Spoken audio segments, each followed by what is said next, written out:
মূলত আমার চিনে ম্যাক্সিমামই প্লাস্টিকের জাদুকর হিসাবে। এক ডিজাইন থেকে আরেকটা ডিজাইন আমি তৈরি করে দিতেছি, আমারে বলতেছে এইভাবে, আমি ওইভাবেই চেষ্টা করি আমি বানায় দেওয়ার। 99% করে দিতে পারি, 100% তো আর পসিবল না। ওটা শুধু শুধু একটা লোকের সাথে মিছা কথা বলা। জাদু মন্তর কিছু থাকে না জাদু বলতে, তো ওরকমের আমাদের কাছে হাতের ক্ষেত্রেও কিছু জাদুর কাজ আছে। ওটা আপনি মনে করেন যে জিনিসটা বাদ ঘোলা হয়ে গেছে, ওই ঘোলাটার আবার পুনরায় আগের মতো। জাদুর মন্ত্র তো ভাই দুইটা জিনিস, এক হচ্ছে আগুন, দুই হচ্ছে বাতাস, আর নিজের মাথা। এই জিনিসটা আপনার নর্মালি নতুন কিনতে গেলে 6,000 টাকা দাম এই দুইটা পার্টের। এটা এক পিস পাওয়া যায় না। তো অহরহ মানুষের এই বলি যে না পাওয়া গেলেও সমস্যা নেই, আমাদের কাছে সবকিছুই সম্ভব। অসম্ভবের সম্ভব যে করতে পারে সেই প্রকৃত মান। আমারে কেউ জাদুকর কয়, কেউ স্বপ্নের কারিগর কয়, আবার এমনও কিছু লোক আছে যারা কয় প্লাস্টিক সার্জারি করে, প্লাস্টিক সার্জন। তো এক একজন এক এক নামে চিনে।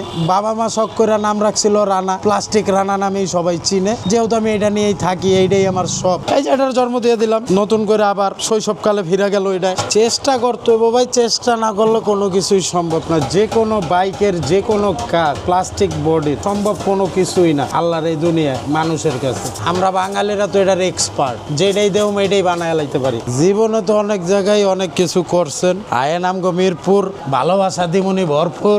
না বা মিরপুরে কি ভালোবাসা কম আছে কিনা? এটার নাম হচ্ছে বফ, কিন্তু আমরা বলি চুমন্তর, জাদু মন্তরের কাজ। এটা 90% এই যে এই জায়গায় যা আছে পোলাবাইনের জীবনের স্বপ্ন। তো সবার তো আর বাইক কেনার সামর্থ্য থাকে না, বিশেষ করে এখন বর্তমানে যে হারে দুর্ঘটনা বাড়ছে আমাদের দেশে। মামা টেসলা আছে, বাজানেরা তো ফুরুত ফারুত আয়া বইরা দেয়। ওদিন আমার নিজেরাই মাইরা দিয়া কয় মামা আমি তো দেখি না। আমি বাবা তুমি দেহ নাই ঠিক আছে, কিন্তু আমার তো জান্ডারে দিছিলা। বিয়া করার আগে আমি বিধবা হয়ে যেতাম। ময়মনসিং কিশোরগঞ্জ থেকে ওই গাড়িটা হচ্ছে টারোজিপি। তো আমার যতটুকু পরে ওই লোকটা আমারে বলছে, কিন্তু আমি পার্সোনালি আমিও ওই জিনিসটাই ফিল করছিলাম যে এই গাড়িটা হয়তো বা ওনার ওয়াইফের খুব পছন্দের একটা গাড়ি। তো অ্যাক্সিডেন্ট করছে আপনার ওই গাড়িটার ডাইন পাশের যে পেয়ারিংটা ওটা 50% ছিল না। তো রাত্রে 12টা পর্যন্ত আমি সময় দিছি ওই গাড়িটার পিছনে, একদিনেই আল্লাহর মতো কমপ্লিট করে দিছি যাবতীয় যা কাজ ছিল। সবচেয়ে মজার বিষয় এইটা, আমি খুব ভালো লাগছে আমার কাছে।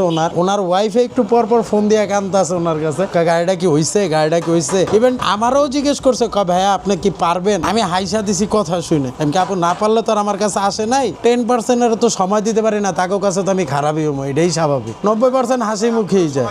ওই যে সাথে সাথে প্রমাণ পেলেন আমার ভাই এডি। একটা মানুষ যদি মারা যায় দুর্ঘটনাবশত, তার অবস্থা খুবই ভয়ঙ্কর হয়, টুকরা টুকরাও হয়। ওইটা তো আর সম্ভব না, ওইটা তাইলে আল্লাহর লগে মনে করেন পাল্লা দেওয়ার, যেটা আমাদের মানব জাতির জন্য অসম্ভব একটা বিষয়। কিন্তু বাইকের ক্ষেত্রে সিস্টেমটা আলাদা। আমরা চাইলে আল্লাহর অশেষ মেহেরবানি, আমরা চাইলে ওইটার আবার পুনরায় সচ্ছল করে ব্যবহার করতে আমরা পারি, যেটা কল্পনাও করে নাই অনেকে যে এইটা আদৌ এইভাবে সম্ভব কি না। এই যে আমার ছোট ভাইয়ের পিছনে এই ফেজার বাইকটারই মনে করেন যে আমরা কিনা রাখছি। এই বাইকটা মূলত খুবই ভয়ঙ্কর ভাবে একটা দুর্ঘটনার শিকার হয়। দুর্ঘটনার শিকার হওয়ার পরে এটা যে লোক, তার বড় ভাই আমার কাছে আসছে, আমার পরিচিত, আইসা আমার বললো যে রানা ভাই কেমনে কি করা যায়। আমিও তো গাড়ি চালাই না, আর হুন্ডা ভালো লাগে না। আমি কি ভাই আপনার ভালো লাগে না, কিন্তু আমার মতো অনেক গরিব পোলা আছে যারা পায় না, স্বপ্নও খুঁজা পায় না। তখন আর কি আমার কইলো ভাই তাহলে আমি বাইকটা বিক্রি করে দেবো। 60,000 টাকা দিয়ে আমি বাইকটা কিনা রাইখা দিছি।